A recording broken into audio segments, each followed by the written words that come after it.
mucho que decirles, algo que mi oficina está abajo, y cualquier cosa que ustedes necesiten o que les parezca oportuno ver a mí, con mucho gusto lo recibo, ¿no?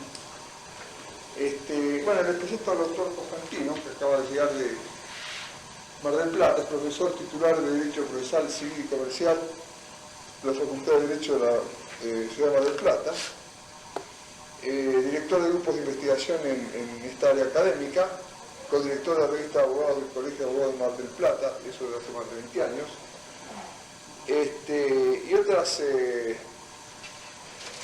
y otras posiciones académicas y profesionales, ¿no?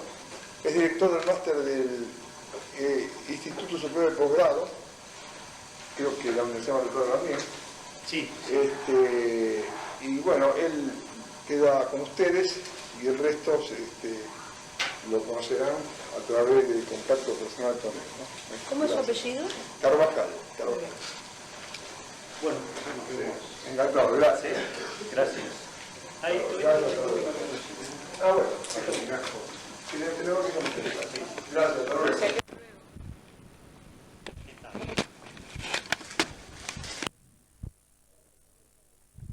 Diálogo. A mí como alumno en disertaciones y conferencias, las que yo recuerdo después de 15 o 20 años de haber participado, es cuando yo también como alumno pude participar. Por eso uno recepta lo que a uno le parece positivo y trata de transmitirlo a esa manera. Entonces, vamos a ver. Es de la asamblea, tiene una división estructural. Esa división estructural indica que tenemos la parte de la asamblea extrajudicial y la segunda parte, que es la problemática de la asamblea judicial, a la cual profesionales, abogados y administradores tienen que acceder por medio de sus clientes a nivel personal en muchas situaciones. Esta es nuestra primera división, asamblea extrajudicial y judicial. Ya vieron con el doctor Raciati, lo saben todos, que estamos en presencia de una persona jurídica que es el consorcio de copropietarios. ¿Está claro?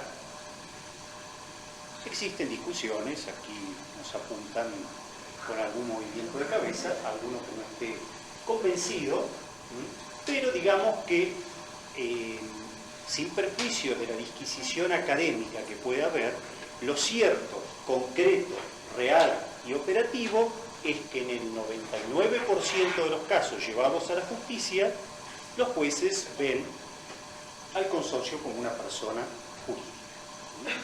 Por supuesto que es una persona jurídica, pero que no puede actuar por sí misma. Tiene que actuar por medio de sus órganos. Estos órganos son la asamblea, el administrador y el consejo de propietarios o el consejo de administración, como prefieran llamarlo. Ustedes saben que las recomendaciones de las últimas jornadas y congresos prefieren denominarlo consejo de propietarios, para evitar que se considere que tienen una injerencia en la administración del edificio. Este tema de la asamblea es el tema más dinámico dentro de la vida del consorcio, porque los grupos de presión de las mayorías sobre las minorías, las alternativas que se dan en el órgano, en el funcionamiento del órgano de la asamblea, no dependen siempre de cuestiones reglamentarias, de mayorías o de minorías, sino que a veces, insisto, las mayorías abusan de su posición mayoritaria para imponer determinadas decisiones, a veces antirreglamentarias, a los grupos minoritarios. Los administradores lo saben, los colegas abogados también lo saben. Las alternativas a veces desagradables que se dan en las reuniones asamblearias Y lo cierto y concreto es que en la mayor parte de los casos ya ese grupo mayoritario ya está conformado de antemano, las ideas ya están intercambiadas mucho antes de la reunión asamblea. ¿Quiénes, más o menos para visualizar el auditorio? ¿Y los administradores quiénes serían y quiénes son los abogados, más o menos? Administradores. Perfecto. Bien. Pero hay un contador, hay un abogado. No soy ni una ni otra. Yo soy contador. Bien. Iván. Bueno, vino. Vamos a comenzar entonces. Iván, bien.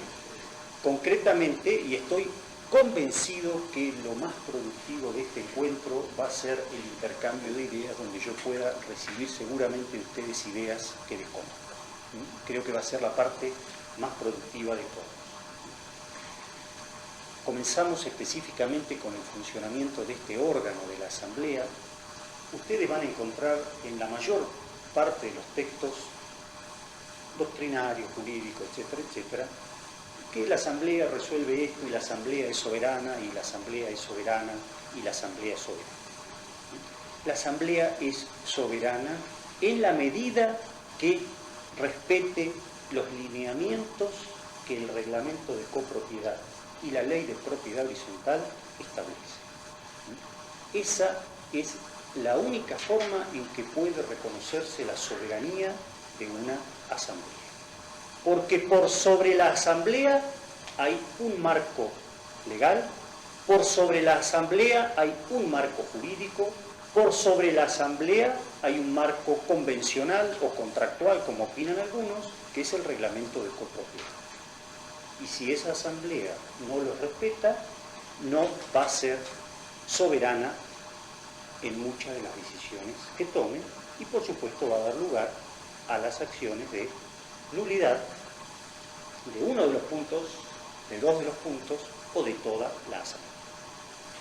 Y aquí como primer punto, digamos como recurso mnemotécnico, me permito rescatar esto, que creo que la idea, si no me equivoco, del señor Hernández, porque la tomé realmente de una de las tapas de la revista Fundación de Administradores.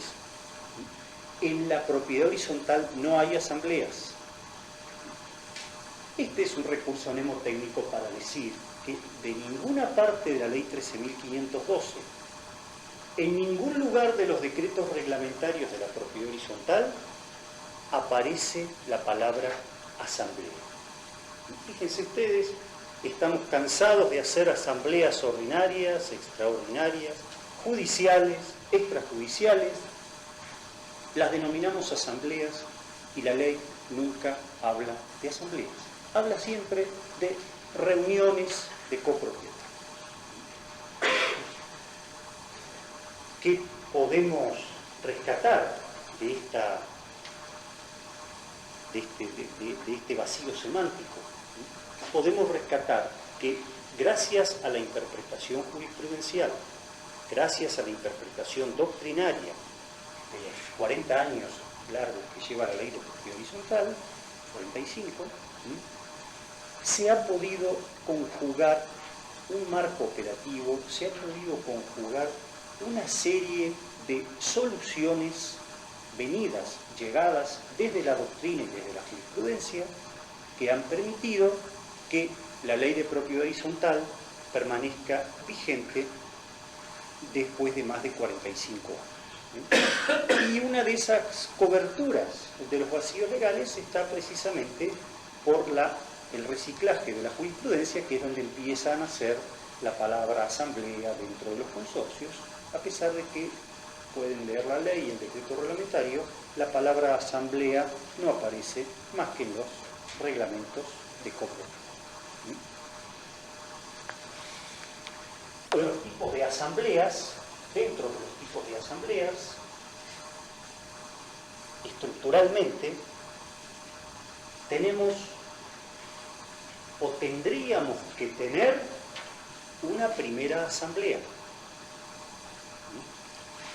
Una primera asamblea que es la contempla la ley de prehorizontalidad, que no es operativa, nadie la aplica. La ley de prehorizontalidad 19724 establece que todo aquel propietario, constructor, que comience a construir un edificio con la idea de venderlo, tiene que afectar a prehorizontalidad y no le va a poder dar otro destino hasta que finalice y se adjudique la suya. Cuando está terminada la obra, tiene que convocar a todos los adquirentes a una asamblea para designar un administrador del consorcio que se está gestando. Esa es la primera asamblea que tenemos que tener presente y que está en la ley 19.724 de prehorizontal. Después, las asambleas ordinarias, las asambleas extraordinarias, las asambleas judiciales. La tendencia actual que surge de los proyectos de modificación al Código Civil, que incluyen la reforma a la parte de propiedad horizontal, incorporándola como nuevo derecho real, ya no hacen una distinción entre asambleas ordinarias y extraordinarias. No existe ninguna diferenciación entre temas a tratar, tanto pueden tratarse en una asamblea extraordinaria los temas propios de una ordinaria, tampoco se habla de la periodicidad, y en mi opinión, está bien, en mi opinión, no existe ningún inconveniente en que en una asamblea extraordinaria se traten temas que pueden llegar a corresponder a una asamblea ordinaria. Ese aparentemente es la tendencia actual en eliminar esta división entre asambleas ordinarias y asambleas extraordinarias. Y después hay un punto que se refiere a las asambleas en lo que en algunas publicaciones de la ley he dado a denominar el megaconsorcio. ¿Arquitecto tenemos alguno que sepa dibujar? No. ¿Alguno que sepa hacer? Bueno, a ver, ¿quién nos dibuja algo acá? ¿Qué lo Una manzana con 4 torres de edificación. Bueno, usted. No, pero yo no sé, por eso, cuando lo tuve que hacer para insertarlo en el artículo, me lo tuvieron que hacer. ¿Una manzana? No, una manzana. Cuatro torres de 4 cuadras.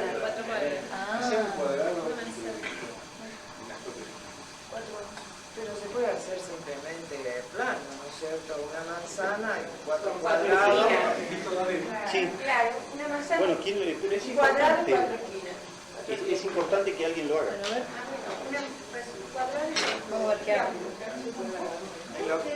En los 4 ángulos. Ahí está. ¿Cómo? Lo que yo quiero que haga el cual están edificados por Claro. es lo que no me sale a mí.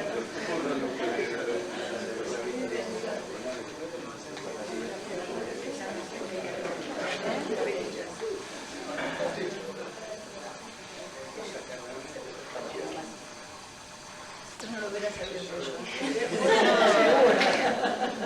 Menos mal, me salgo los 4 cuadrados. Muy bien.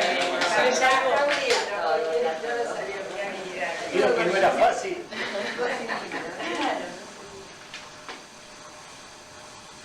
Y a esto le podemos poner como nombre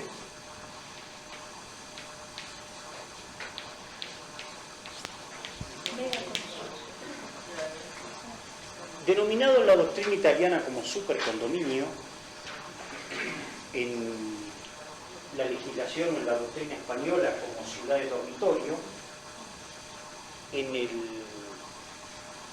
derecho francés como supersindicato. Nosotros le pusimos un nombre más criollo, un megaconsorcio, con varias torres, de las cuales ustedes están diariamente acostumbrados a visualizar seguramente todos los días. ¿Son los complejos habitacionales? Son los condominios en Brasil, por ejemplo. Sí, sí, acá también los Acá los complejos habitacionales. ¿Esto qué son? ¿Es un consorcio? ¿Son varios consorcios? Es un consorcio. Con subconsorcio. No, no, es un solo consorcio. Es un consorcio con subconsorcio. Depende del reglamento de la A ver, ¿por qué? Depende de cómo esté estructurado el reglamento de propiedad. Generalmente es un consorcio y generalmente tienen asambleas en cada subconsorcio y este tiene una asamblea general y a veces con representantes de todos o representantes como los consejos propietarios de cada uno de los subconsorcios.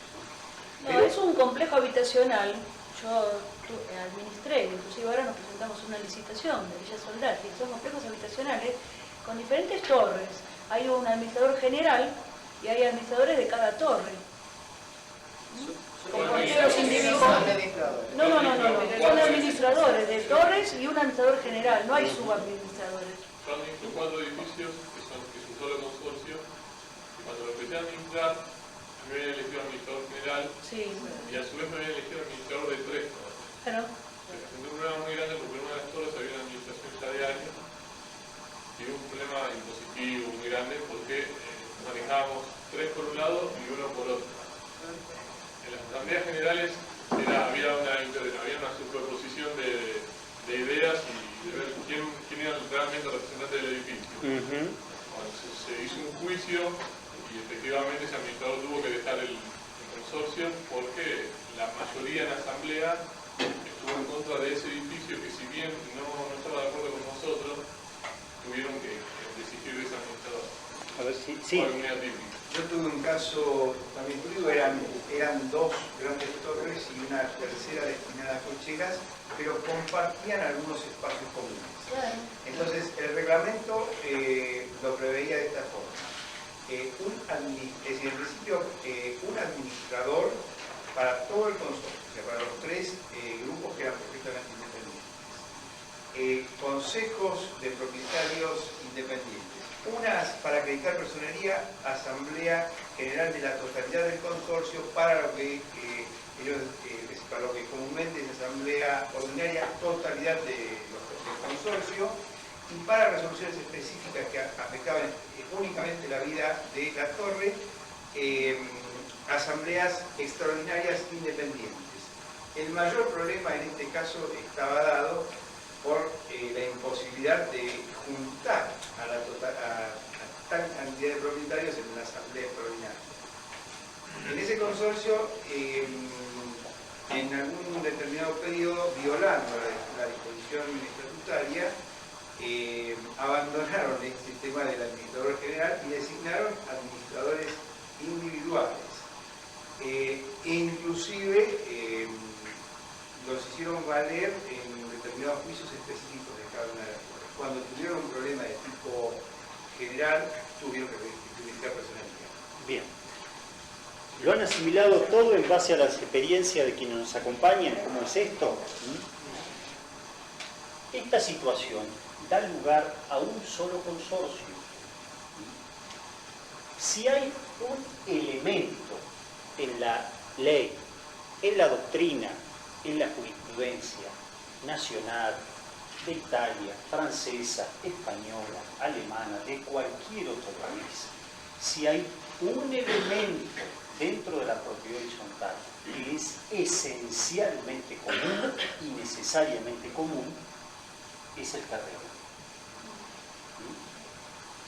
Giro del razonamiento, no puede haber varios consorcios sobre un mismo suelo. Entonces, esta manzana es el consorcio de copropietarios Tata. Aun cuando el reglamento diga sector A, sector B, sector C, el consorcio de copropietarios es uno solo. Y la responsabilidad también puede ser una sola, porque el consorcio es único. Entonces, si de esta torre se mata el encargado, se muere, tiene un accidente laboral, ¿a quién le inicia juicio? Al consorcio todo. Porque quienes son abogados lo van a captar mejor. No hay legitimación pasiva de esta torre para ser demandada en un juicio. No existe, existe materialmente. Si bien nosotros en algunas cosas que hemos bosquejado mostramos un criterio amplio en el reconocimiento de la personalidad jurídica de determinados entes, nos parece que en este supuesto no reúne el más mínimo ingrediente para considerarse que es sujeto de derecho. Cualquier persona que tenga que iniciar una demanda de cualquier tipo tiene que demandar a todos. ¿Qué recurso quedaría después para las tres torres? Después. Las tres demandar a...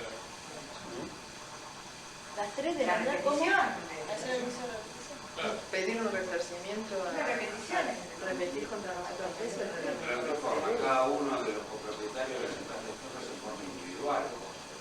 ¿Por qué? Porque si estamos hablando del consuelo, sería una Escuchen relación porque entre- ese tema es importante. sería una relación entre copropietarios.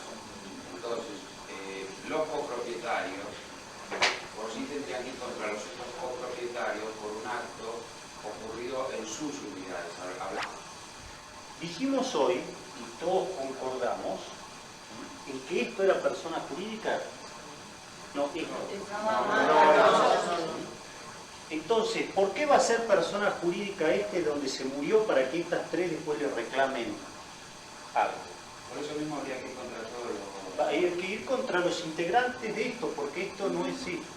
El tema es así. Ahora, si- perdón, así no voy de hilo. Y cada uno de los Ahí copropietarios... tengo mi duda, porque ahí creo que podría ser el administrador general. Lo que Podría ser el administrador general, porque él en nombre de todos fue el que desembolsó. Claro. Lo que se hace habitualmente es, si hay un juicio en el edificio X, se paga en nombre de los cuatro, en nombre del consorcio. El dinero sale del fondo general de los cuatro edificios. Después, el administrador se encarga de cobrárselo específicamente a ese edificio porque se supone que el encargado es de ese edificio. Al menos yo me manejo así, o tengo un gasto muy grande que desembolsar, lo pagan los cuatro enseguida, sea cual fuera el problema. Después, Correcto. si corresponde al edificio, Correcto, perdón, ya estoy. Esa respuesta que nos brindan acá es operativamente sencilla cuando hay un administrador que administra los cuatro, pero no cuando hay un administrador general y subadministradores, porque cuando ustedes, administradores generales, le digan al de esta torre, liquide por expensas la muerte de esta persona que tuvimos que pagar entre todos, es muy probable que le diga que no. Entonces, es fácil... El administrador general lo que hace en un complejo, lo que yo tengo entendido, es administrar las partes comunes, lo que hace a la comunidad en general. Y cada uno tiene su personalidad. Claro, pero llegan... No. yo lo que hago... No, su personalidad, perdón, su personalidad existe no, un todo es administrador uno. por cada edificio. Tiene sus gastos privados de esa torre, de ese Claro, pero si consorcio. llega a ocurrir un Su consorcio. accidente... No existe un administrador por cada edificio. ¿Cómo? No existe un administrador. Sí que existe. No, No, ¿cómo no? Está mal. Ah, No, capaz es está otra cosa, perfecto. no existe. ¿Por qué? Perdón, acá no se está... Perdón, es posible, porque ¿Cómo no va a existe incluso los proyectos de ley que están en vigencia, cuando habla de los subconsorcios, dice que cada uno va a tener su administrador interno, su asamblea y su Yo consejo. me pregunto cómo se manejan impositivamente. Bueno, y positivamente Pero, tienen claro. un solo... Un solo número de juicios. No, un solo número, sí. Tienen varios. No. Yo tengo varias torres que asesoro a una de esas torres. Vino con su número de tweet, las torres 5 está el número de tweet, las otras torres tienen sus otros números Que de yo tweet. sepa tienen uno solo, no sé. Ahora, Se debe presentar el perdón, reglamento. ¿Cómo hace, claro, ese es el O tema. sea, ¿Cómo hace la DGI cuando pide el reglamento de propiedad? Por supuesto, fotocopia, Le pido una fotocopia. por supuesto que no lo mira, Perdón, no tiene duda de eso. perdón. Pero no lo Acá mira. están levantando la mano desde hace 20 minutos. Bueno, normalmente en los casos que yo he visto de este tema está perfectamente estructurado, cuando está bien hecho, la solución a este problema a través del reglamento de copropiedad. El reglamento de copropiedad debe prever cómo se resuelve un problema como el que estaba planteando usted. O sea, normalmente dice cómo, digamos así, cómo se aplica el gasto genérico del consorcio a cada sector. Cómo se aplican los gastos específicos generados por cada sector, los comunes y demás. Entonces, si hay un administrador general, ese administrador general lo que hace es aplicar la proporción correspondiente, porcentual A, B, C, D, E, para distribuir el gasto completo de este juicio. El problema es cuando no está bien hecho el reglamento. Ahí surgen los inconvenientes. Y con respecto a lo que planteaban acá en la parte impositiva, en principio, si el consorcio es uno solo y tiene un reglamento único, la DGI, lo correcto es tener, no solamente entre la DGI, sino que entre todos los organismos, entre la municipalidad y demás, registrado un solo reglamento. Ahora, hubo casos, este caso que yo mencionaba anteriormente, donde como había entradas por distintas calles, se consiguió obtener distintos números en la DGI, en esa época todavía en la Caja Nacional de Previsión, y se pudo manejar en forma independiente. Ahora, yo creo que este es un tema que realmente de alguna manera tendría que haber algún tipo, si se contempla el megaconsorcio, tendría que haber algún tipo de reglamento, digamos, modelo o típico que clarifique bien este punto, porque es un semillero de conflicto. Yo les aconsejo, por ejemplo, nosotros tenemos allá en Mar del Plata el Bristol Center, y bueno, y ese tiene un reglamento que es un libro, donde están volcados. ¿Cómo apuntaron aquí? Un administrador general, una asamblea general, un consejo de propietarios general y los mismos órganos para la vida interna de cada edificio. Pero todo lo que signifique la vinculación con terceros y la responsabilidad va a recaer ¿En el conjunto? En el ministerio general. Pero en el caso que cada consorcio de San Juan de Torres tenga su número de la DGI, ante una inspección de la DGI, una multa, ¿qué se va a pagar? No, para mí, si la DGI, bien o mal, lo identificó y le puso su número de documento a este, la DGI se lo tiene que reclamar a él. Lo que tengo mis dudas es cómo lo va a demandar, porque esto no existe, jurídicamente no existe. Pero si la misma DGI le dio el número de documento, no va a poder venir a decir ahora que este no es su obligado, ¿cierto? Creo que está vinculada a la... Perdón, teniendo en cuenta la magnitud del Bristol Center, ¿cómo resolvieron el tema del quórum para la Asamblea General? Con un sistema que, bueno, a mí por ahí mucho no me convence, pero me imagino que el que lo hizo, que creo que fue el doctor Calvo, le habrá dado resultado porque son 2.500 unidades, ¿no es cierto? Entonces, hay representantes. Las subasambleas nombran representantes para ir a la Asamblea General.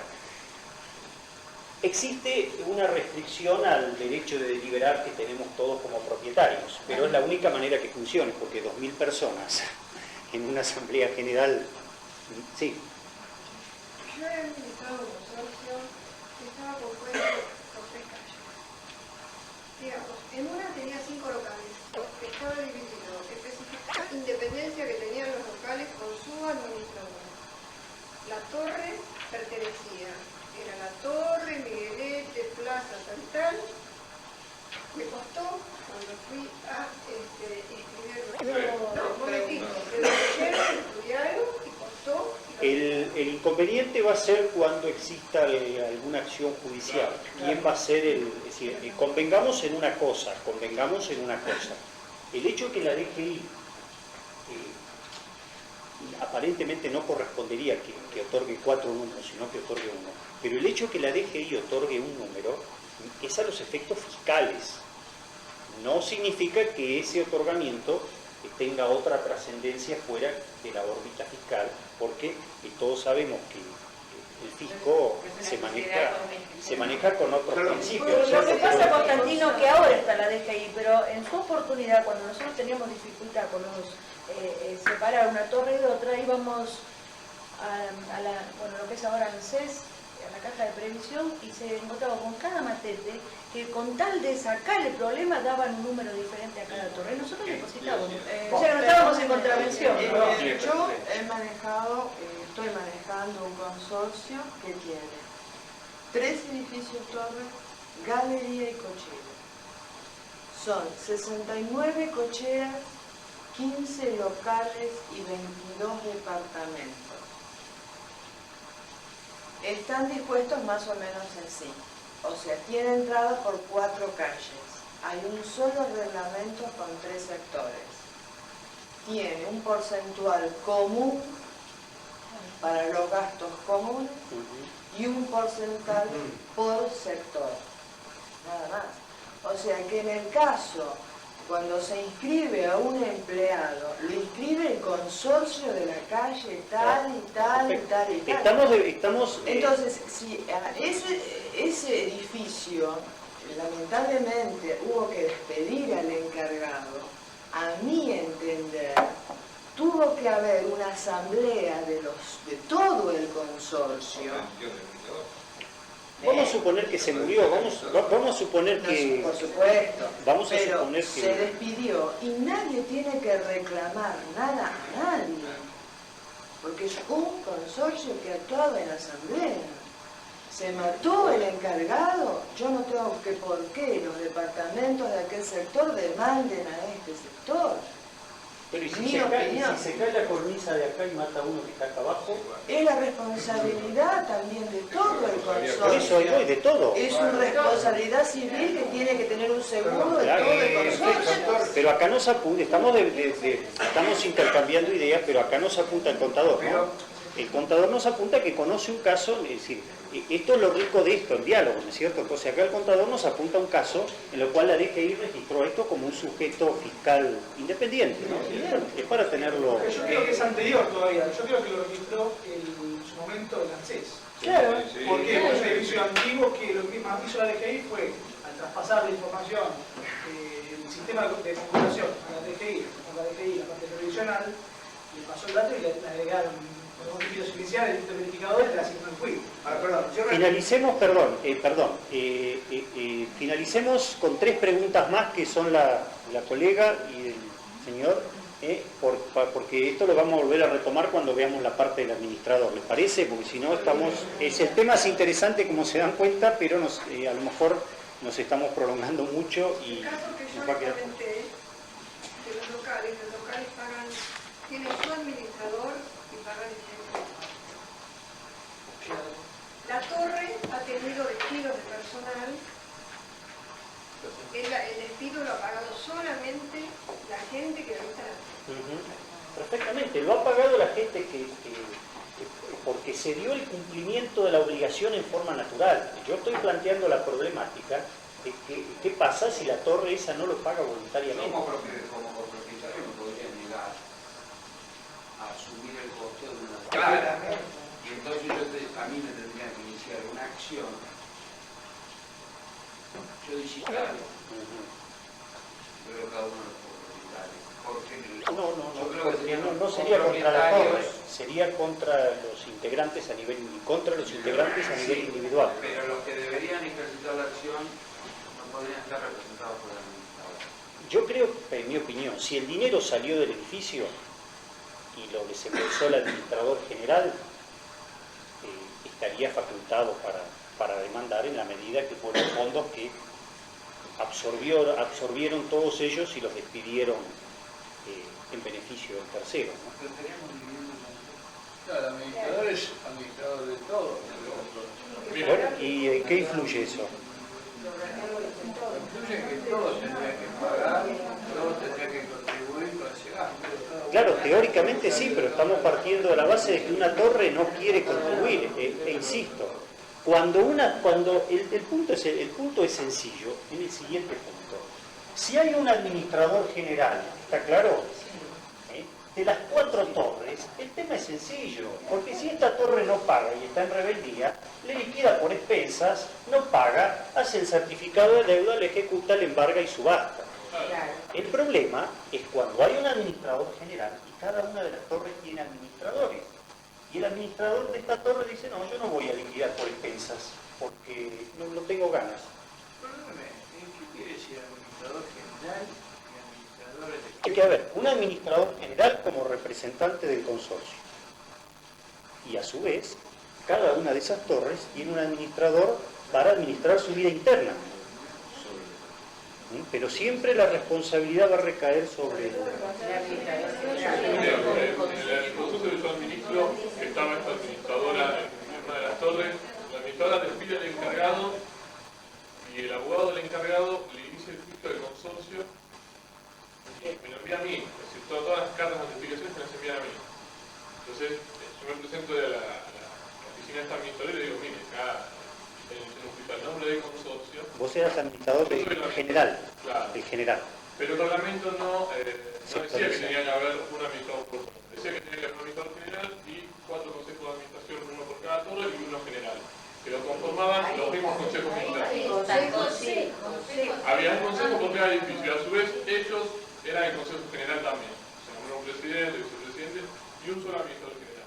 Bueno, la cuestión fue que el único que tuvo que representar el consorcio en ese juicio fui yo. Y no pudo esta administradora que fue la que lo yo, ¿no? Más o menos está claro. Bueno, yo adhiero a su tesis porque nosotros rechazamos una demanda laboral y nos hicieron lugar porque justamente venía dirigida al consorcio de tal calle, que era específicamente el de la Cochera, y nosotros desconocimos la personalidad. Y nos hicieron lugar, lo único que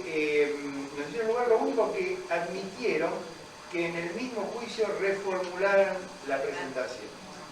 O sea que no dijeron, no lo rechazaron totalmente, nosotros pedimos que lo rechazaran totalmente. Y nos dieron la oportunidad de rectificar.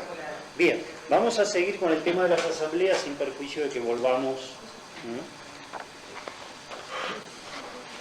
A ver cómo sigue porque me desprendí del último.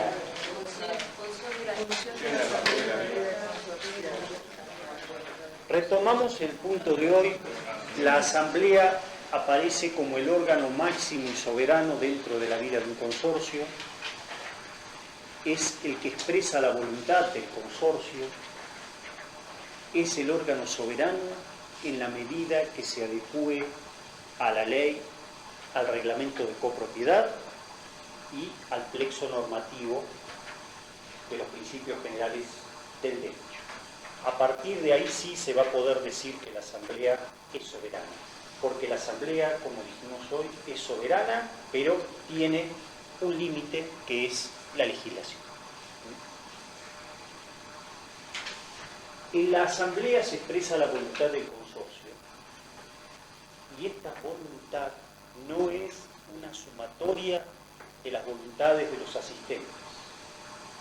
La voluntad que emana de la asamblea, órgano máximo del consorcio, es una amalgama, es un producto que no es, insisto, ni una sumatoria ni una multiplicación. Es una amalgama de todas las voluntades, de todas las deliberaciones, de todos los votos producidos en la asamblea y emana algo absolutamente distinto de la sumatoria individual de cada uno de los asistentes. Por tal motivo, trabajando como órgano del consorcio,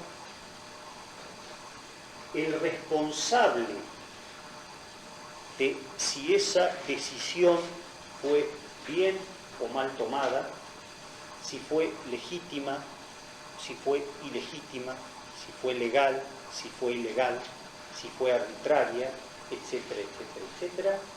Los responsables no son los propietarios que votaron en uno u otro sentido. Bien o mal, reglamentaria o antirreglamentariamente, de quien emanó en definitiva la decisión es del consorcio. La breve conclusión de este acápite es que cuando sea necesario atacar la decisión de una asamblea, la demanda no se dirige contra los 25 propietarios que votaron un punto fuera del orden del día. La demanda se dirige contra el consorcio de copropietarios porque esa voluntad fue una voluntad emanada del consorcio. Y el demandado en una acción de nulidad de asamblea, insisto, no es el administrador que permitió que se tratara un punto fuera del orden del día, no fueron los 25 que votaron a favor, No fue el Consejo de Propietarios que permitió que se tratara ese punto. El demandado no es el presidente de la asamblea que conducía, el demandado no es el secretario de actas, el demandado es el consorcio, porque la voluntad que se conjugó fue la voluntad del consorcio. ¿Bien o mal?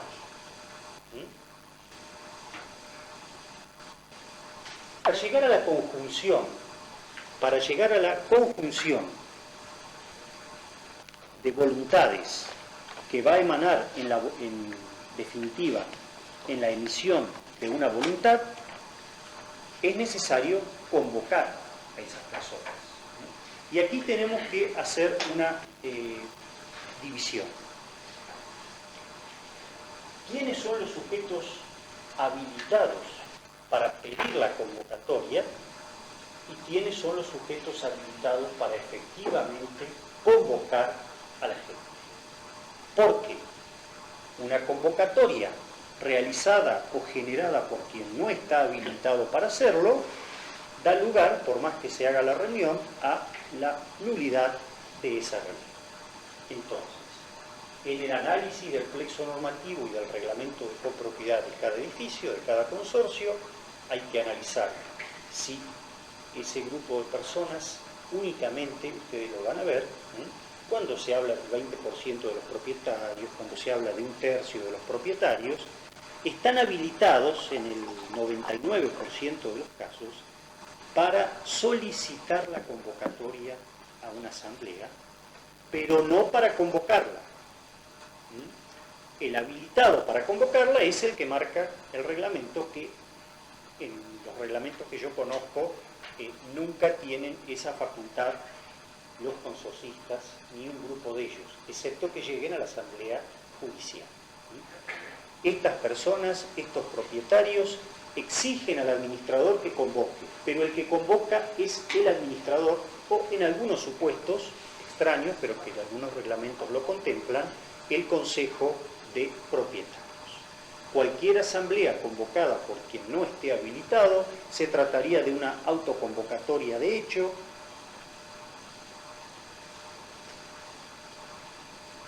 que a veces da resultado por falta de impugnación. El administrador está cansado ya de administrar ese edificio, los problemas que tiene le traen más dolores de cabeza que otra cosa. Los propietarios se autoconvocan, deciden nombrar otro nuevo administrador, y el administrador anterior, insisto, está cansado ya de lidiar con ese edificio y no hace nada.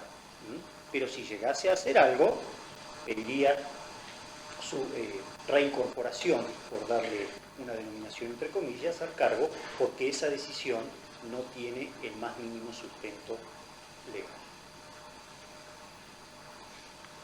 En cuanto a la forma de acreditar la convocatoria, esto tiene importancia también para la parte procesal. Vamos a ver por qué. Es necesario que el administrador no solamente respete lo que dice el reglamento en cuanto a la forma de convocarlo, sino que es indispensable que guarde en su poder, en su carpeta, los comprobantes de las citaciones realizadas. Llámese el talón de la carta certificada, llámese carta documento, si el reglamento exige convocar por carta documento, porque esto tiene una proyección que va más allá de la faz extrajudicial. ¿Me siguen? La apreciación es la siguiente. Por lo menos en la justicia marplatense,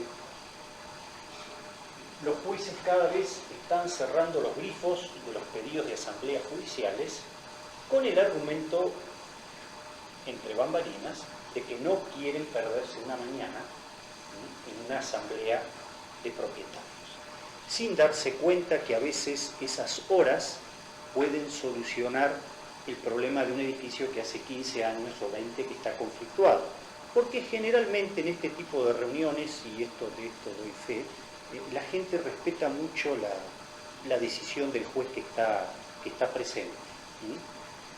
Pero los jueces últimamente están buscando muchos resquicios por donde no abrir de inmediato las asambleas judiciales.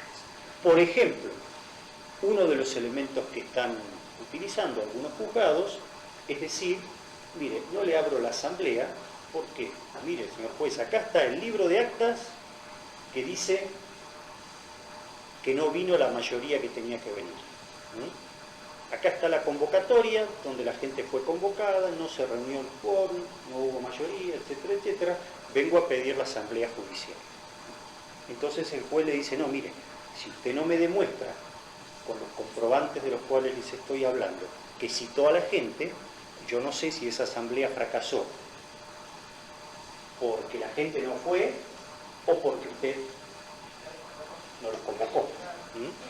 Por eso es conveniente el resguardo de estos simples taloncitos con el aditamento de la unidad que corresponde, por lo menos, para demostrar ante un pedido de asamblea judicial que fracasó la reunión por un motivo no imputable a quienes ahora están solicitando la convocatoria.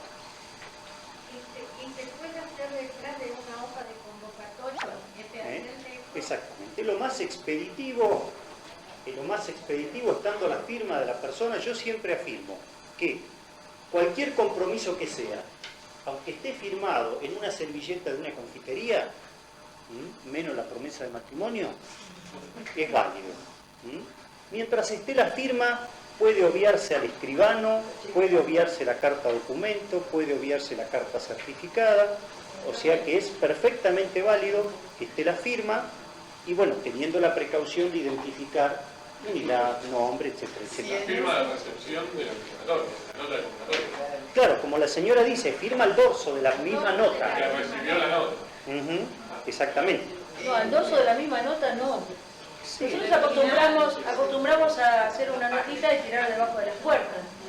Entonces, de acuerdo a lo que decís, es hacer una nota con todos los propietarios y que firme la recepción de esa nota. Sí, o directamente como dice la señora, si yo tengo la convocatoria asamblea acá y me ocupa la mitad, abajo pueden decir me notifico. Bueno, yo lo hago por planilla paga. Está bien. La unidad funcional firma como que la recepcionó, pero muchas veces